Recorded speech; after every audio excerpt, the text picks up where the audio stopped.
Joining me right now with reaction is Louisiana Congressman. He is House Majority Leader Steve Scalise. Mr. Leader, Congressman, great to see you this morning. Thanks very much for being here. Give us your reaction. Well, good morning. It's great to be with you, Maria. And what you're seeing is the Supreme Court have to confront what Joe Biden caused by weaponizing the federal government against his political opponents, here in this case, Donald Trump. Everybody in America sees this case for what it is.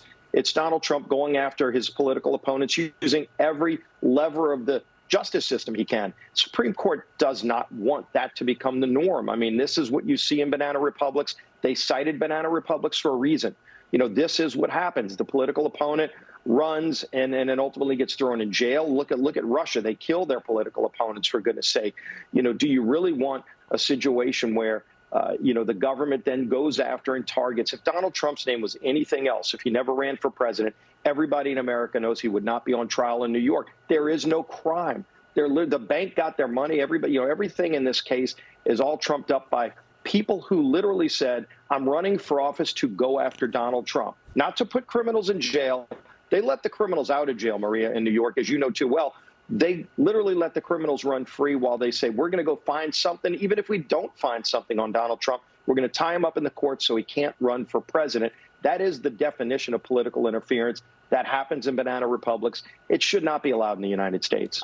Okay, so just a minute ago, you said Donald Trump, but you're referring to Joe Biden prosecuting his... Well, what Joe Biden's doing going after Donald Trump. Yeah, exactly. President Biden headed to New York City today, but he's skipping any of these universities that are seeing massive chaos. He's not going to go to Columbia University, even though he's in New York City, in the face of anti-Israel protests erupting across college campuses nationwide. Instead, he's going to be in New York to speak with Howard Stern for a Big Apple radio interview. Meanwhile, House Speaker Mike Johnson responding to Congresswoman Ilhan Omar's criticism of his visit to Columbia on the Brian Kilmeade show yesterday. Watch this. It's absurd. It's absolutely absurd for her to say that. It's incredible that us going there to meet with and speak out on behalf of Jewish students' safety could be seen as divisive in any way. This is exactly the problem. If these universities would be held accountable and protect their students on campus, we wouldn't need to be there. Your reaction, Congressman? Well, first of all, I'm glad Speaker Johnson actually went there on Wednesday and highlighted this problem.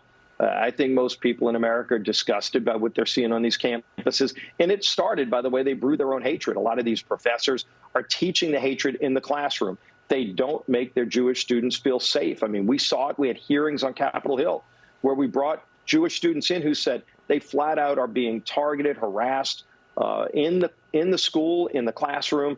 And the schools aren't protecting them. A lot of these Ivy League schools that charge $60,000, $80,000, $100,000 a year. You know, you wonder why some of these students get tagged with all the student loan debt because they're not even allowed to get an education. They get saddled with the student loans, and then they can't get a good job. I mean, frankly, the schools should be on the hook for some of that. But it shows you what the schools' priorities are. They will not protect their Jewish students. The anti-Semitism is allowed. It's growing. People like Ilhan Omar encourage that.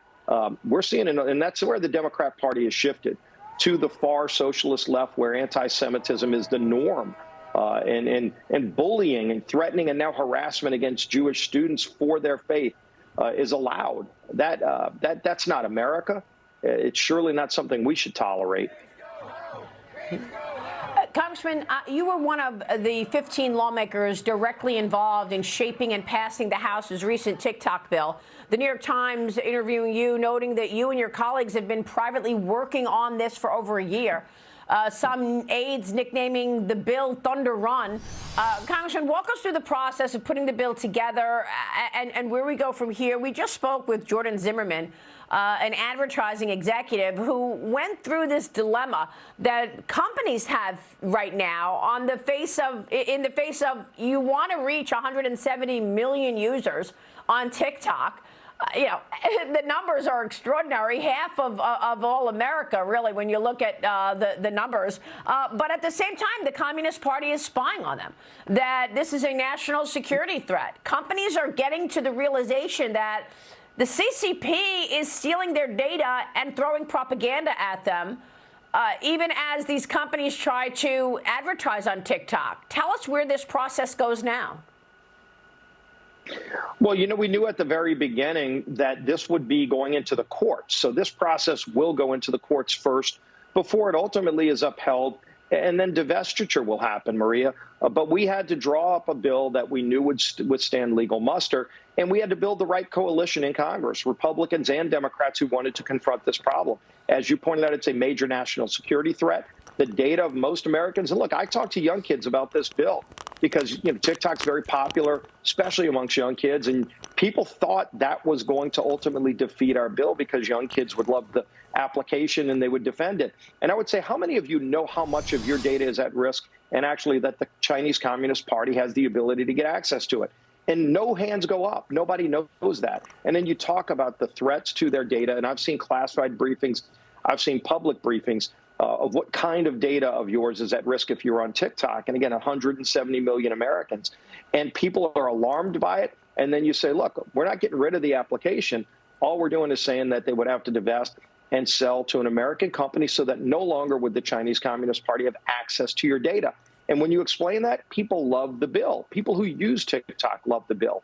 And so I think what you're going to see is once the legal process is exhausted and this new law is upheld, then you're going to see TikTok go sell. ByteDance will sell to an American company. They're going to make a lot of money, by the way, Maria, too. And then all the disinformation and lies that they've been spreading about this bill will be over.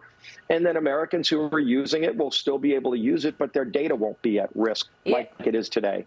Well, Congressman, how are we supposed to believe that, TikTok is the bad guy when, in fact, President Biden and the Democrats are using TikTok? They're on TikTok right now. I mean, shouldn't this tone be set from the top? If he is admitting that this is a national security threat, why is he doing TikTok videos, the president? Well, that's the duplicity of this president. They say one thing and they do another all the time. They don't want the laws to apply to them. The law will apply to them like everybody else. But at the end of the day, if you had the right kind of leadership, our country wouldn't be in the problems, have the problems it has today on so many fronts, economic problems, world being on fire, all the things that you're seeing in America, the open border. It's because of a lack of leadership at the top from Joe Biden. That's why the voters, I think, are going to have a very loud say on November 5th. Okay, we will leave it there. Mr. Leader, Congressman, great to see you this morning. Thanks very much. Hey, great being with you. Thanks, Maria. All right, Steve Scalise joining us this morning.